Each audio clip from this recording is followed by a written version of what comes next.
Okay, so my mother always taught me to never expect anything for free, and if someone gives it to you for free, either something's wrong with it or they want something from it. And that's my point of view when it comes to free college tuition, that they say it's free, but in reality it's not free. There's an article written by an author named Mark Buring, and he says that college is going to be paid for by the working class. That is a 30-year-old man who's trying to provide for his family of 4, or a person who has worked for 40-odd years and has finally got their retirement. And they're the people that would be, in reality, paying for the free college tuition. Bernie Sanders, presidential candidate, on his website, he says that he's going to pull from Wall Street to get the money for it, because it's going to cost $70 billion per year to pay for the college tuition for everybody. Well, last time I checked, Wall Street is a bunch of people's investments, and Wall Street has crashed multiple times, and if it crashes again, then he's going to raise taxes. And nobody wants taxes to be raised.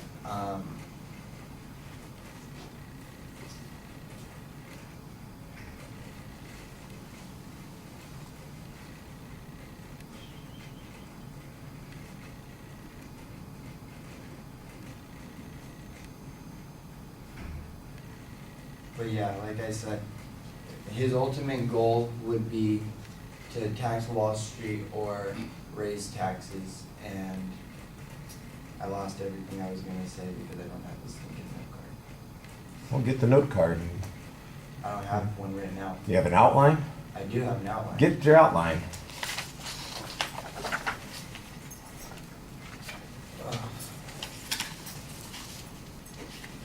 So like I said, the government claims it would pay for it, but how does government get their money? The government gets their money by taxpayers.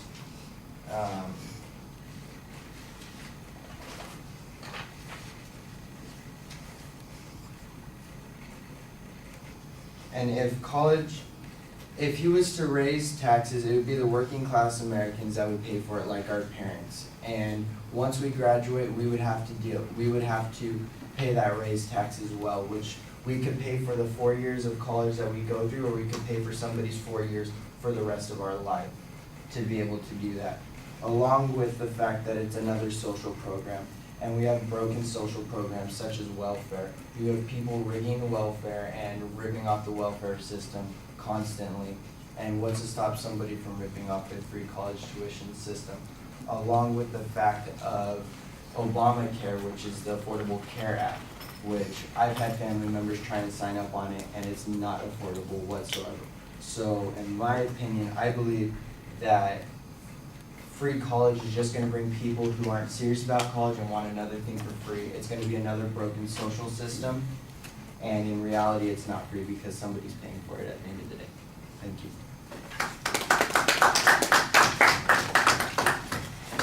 So much harder without notes.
All right then, Alejandro, what did you think? I really like the opening sentence about what his mom taught him, and I feel like that really went well with the speech.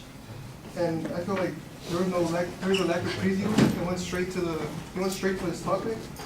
And like the previous, I feel it was like more of an impulse speech than a persuasive speech. All right. I lost everything.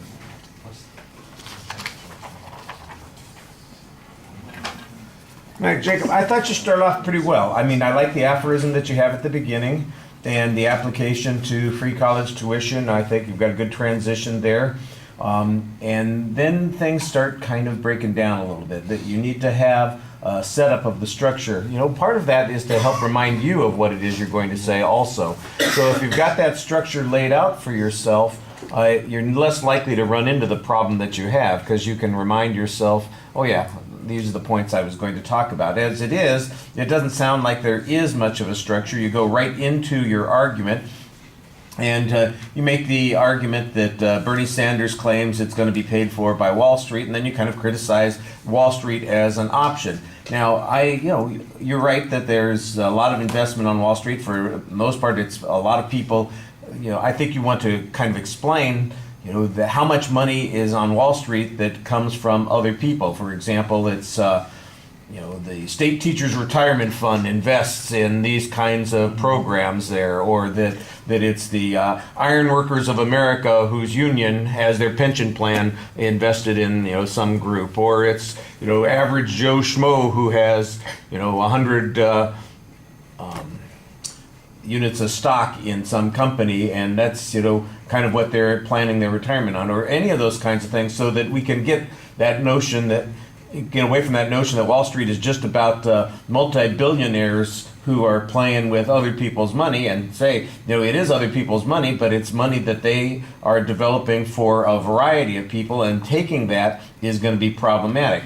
You kind of make the assumption that Wall Street might crash again, and that suggests then you think that there wouldn't be enough money, so then we would have to go to taxes. Well, you don't really show that there wouldn't be enough money from the from taxing Wall Street, or getting the money in that way, or that it would have an onerous effect on those people that you say it would. So $70 billion, that's a good chunk to you and me. I mean, that's a lot of cash. But on Wall Street, look, if they're doing $12 trillion in business, $70 billion doesn't seem like it's that onerous. I have no idea how much is going on there. I don't know. That's why I think you need to put it in context. If you could point out that $70 billion would represent half of the profits of people who've invested on Wall Street, then I think that suggests that there's really a problem for it taking that money in those situations, and there would be something really wrong.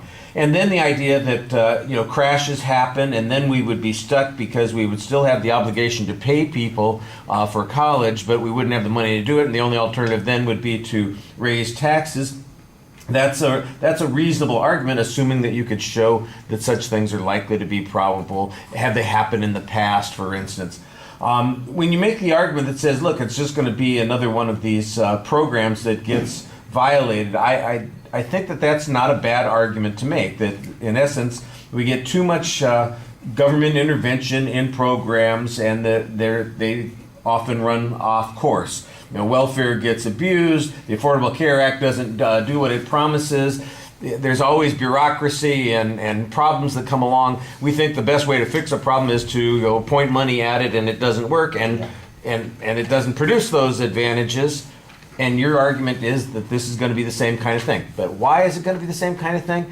You make a suggestion at one point that there might be people who just would take advantage of it because it's free. Not because they want to improve themselves, but it's just something that they could do for a period of time and spend some money on. And I think that's not a bad argument to make either, but you need to develop it a little bit. Why is it that it would occur that way? What proof have you got to show that that's the sort of thing that happens? It's not that hard to figure out. You could even use emotional examples from here. You could say, look, I'm sure all of you have been in classes where you have classmates who appear not to be interested in what they're doing. They're taking up space and time in the classroom and not doing the work, not following through on it. And why are they doing that? Well, I've got a friend who, for instance, gets a grant, and he says, I might as well do something with it. I might, something that kind of shows what you're talking about. You just kind of take it for granted that that's the case. And something that the audience could relate to, I think, would be a good example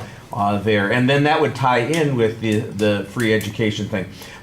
You did have kind of an interesting quote at one point that said, you know, we could pay for it ourselves individually one time, or we could pay for everyone for the rest of our lives. I like that idea. That's a good way of visualizing, kind of creating a negative visualization of this. You know, if you're responsible for yourself and taking care of and getting through and paying for your school, you'll be more accountable for it. But if it goes on forever and everybody pays for it, you know, then we're always burdened with that. That's $70 billion every year, not just once. It's $70 billion every year that we're talking about, and that's $70 billion out of all of those retirement funds, out of all of those people's pockets. And if it turns into taxes, then it's an extra burden that you put on people every April 15th. I mean, that's the way you kind of need to visualize it a little bit and develop the argument. As it is, I just feel like it's a little bit underdeveloped. You needed, like we said, a clearer structure at the beginning. I like the attention step. You had one good quote at the beginning, and then you've got kind of a couple of examples. But again, I think you need a lot more information on the subject. You get stuck on the presentation. I thought you were doing pretty well on the presentation. When you got stuck and lost, that was a problem. But getting your notes didn't seem to solve much of the problem because you still needed more to say. And this is one of those places where a lot more rehearsal is necessary. You need to practice more. You got to be on top of things in order for it to work. All right. Thank you.